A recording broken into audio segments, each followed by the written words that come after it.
Hello, I'm Amy Davies. I am the CEO of First 30, and today I am joined by Nicole Ardiel. And Nicole, thank you so much for being here. It was so great to meet you because you and I connected on LinkedIn through a little LinkedIn chat. So it's so great to have you here today. Wonderful. Thank you for inviting me, Amy. It's an honor. Well, first, why don't you tell everyone a little bit more about who you are and what you do? Wonderful. I am a benefits advisor in Victoria, BC. So I look after benefit plans for small businesses, the health and dental, disability, et cetera, et cetera. That is my typical job, if you will. But the reason why Amy and I are talking today is because I've entered into a world of discussing how business owners and people in general can understand a little bit more about people who live in bigger bodies. Mm-hmm. Yeah, and this is, you and I really connected through this topic because it's one I've definitely also been exploring more. And I know that you have a really good, ideas about this topic. You've been speaking on this topic a lot. And we, might not have time to hear everything today, even though I'd love to talk to you for hours about this. But what would you like to share today with HR leaders or employers about this subject? You're absolutely right, Amy. There's so many things we could discuss, and we don't have enough time today. So we will try to keep it succinct and practical for folks. I started down this road mostly because I was offended by the term lifestyle drugs in the benefits world, which excluded anti-obesity medication. And from there, it has grown to a place, my learning has grown to a place where I actually try not to use that word obesity anymore, because I know that it carries some offense for people who live in bigger bodies. So first and foremost, this issue is very complex. It is very nuanced. It is also very difficult. It's a very difficult conversation for a lot of people to have, particularly in the workplace. And what I've been focusing on lately is trying to help people understand the enormous amount of body bias and fat stigma that occurs, not only in the workplace, but in the world, and how much that affects people who live in bigger bodies. Despite everything else that they're dealing with, this particular area is so detrimental to their health, their mental health, and their physical health. And if I feel that if I can create a little bit of change with a few people in how they regard people in bigger bodies, how they think about them, what they think about them, then we're taking little tiny steps towards progress in this very difficult and very complex arena. I think there's certain people out there that, with all the best intentions, do make blunders when they are in the workplace. And the way you and I connected was on a podcast episode about workplace well-being and tying workplace well-being to diet and weight. Yes. And how detrimental that can be to team members who may be living in larger bodies, but also to anybody who has disordered eating. That, really well-intentioned groups might start these programs not realizing the negative impacts they're having. 100%. And I think we've lived so long with the idea that people who live in bigger bodies, it is simply a lack of willpower. It is a lack of determination to eat less, work out more. This is the stigma that folks in bigger bodies are dealing with. So when wellness folks, HR folks, all good intentioned, come up with ideas like the biggest loser in the workplace, or let's talk about New Year's resolutions. And most often you find, well, I'm going to lose 10 pounds or whatever the case may be. Those are extremely triggering, extremely difficult for folks who live in bigger bodies to deal with. And even when I listened to a podcast the other day about someone saying, we got on the first Zoom meeting of the year, first team meeting, and everybody's talking about how much weight they gained over Christmas. Right. Yeah. And how triggering that is for people. And our focus on our bodies and how that links to whether we are competent, whether we are determined, whether we have drive, whether we have willpower. Those two things are not, they are completely separate. And we do start thinking about how to separate those things. Because, one thing that I've learned along this learning journey is that, some of us, our bodies are so different, right? And they receive food very differently.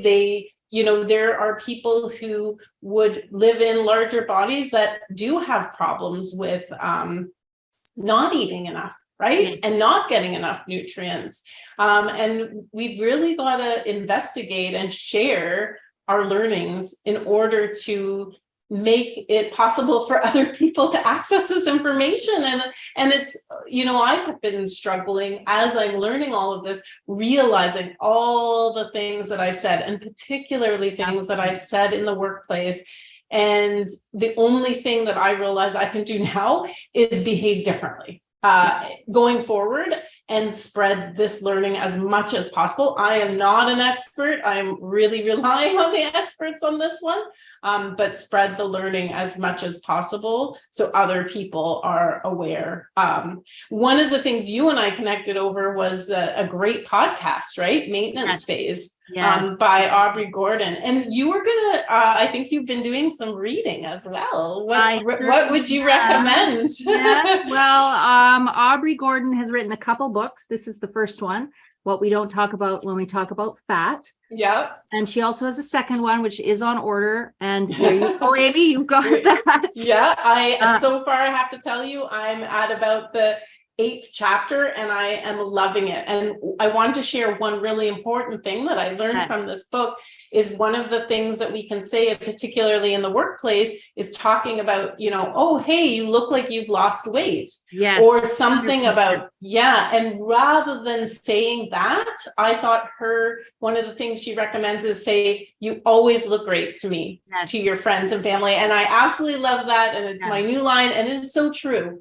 Because when we like people and we care about them and we respect them, it's really about it's truly about who they are and what they contribute. And we should really focus on that. And you know what, it does, like, you see the people you like, they're always beautiful to you. So what perfect thing to say. Absolutely. Because the least important thing about us is our pant size. Right.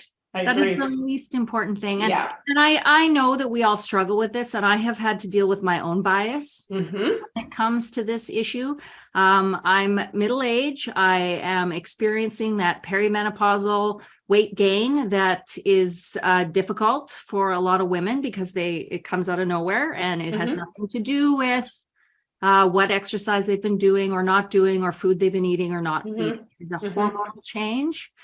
And I've got a great group of girlfriends, yet we talk about weight and food and diet and exercise all the time. And we hear each other saying, oh, you look great. You must have lost some weight.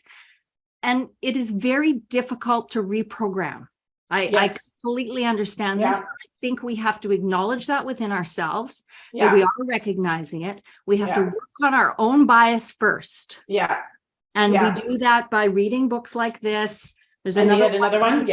Shrill by Lindy West. There's also a TV show on Hulu called Shrill, which is fantastic. Listening to podcasts, understanding that there is going to be inherent bias in us. That's something, I've been programmed to think this way for nearly 50 years. It's not going to change overnight, but we have to slowly understand that it is so harmful. It is so harmful.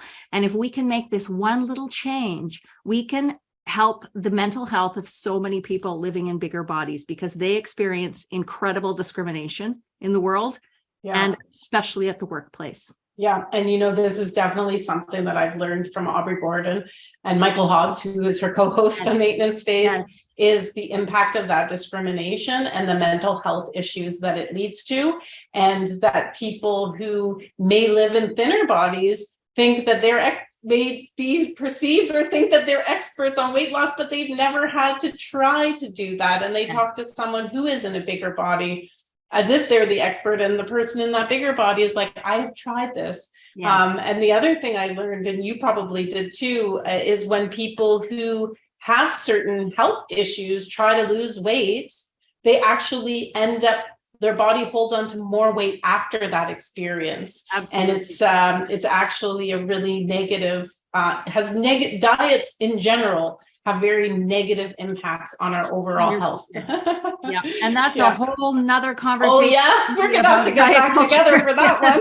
Yeah, it's quite something. Yeah, Well, listen, it's- sorry, you go ahead. I just think we need to, again, just start to take smaller steps and make Yeah. little tiny change. And I do see the tide is changing here. I do see this Yeah. gaining traction. Just like 15 years ago, no one was talking about mental health, Mhm. stress, and anxiety. We need to look at this in the same way and frame it in the same way. And Yeah. we will start to get there where it is known that we need to make some changes in this area. I'm so grateful to you for joining me for this discussion today. But I also want everyone else who's listening to know where to find you. So what's the best way to reach out to you? Absolutely. Well, I'm on LinkedIn with my name here, and I'm also on Twitter, exact same handle. So it's not too hard to find me. And I work with a company. My company's name is McVaugh Cunningham Group. Okay. So the website is mcgltd.ca. So yeah, I'm pretty findable. You're pretty findable. Yeah. And if anyone has trouble, they can always reach out to me. There you I will go. connect you guys. Well, again, thank you so much. I'm so glad we connected on this issue. You know, I like to think that we are continuing the work of all these great experts and influencers that are working so hard to help people overcome anti-fat bias. And you know, it's a small thing, but I do think it is meaningful to continue on that message. Yes, and thank you, Amy, for asking me on today and for continuing this really good work. Thank you so much. Have a great day. Thank you. Bye. Bye.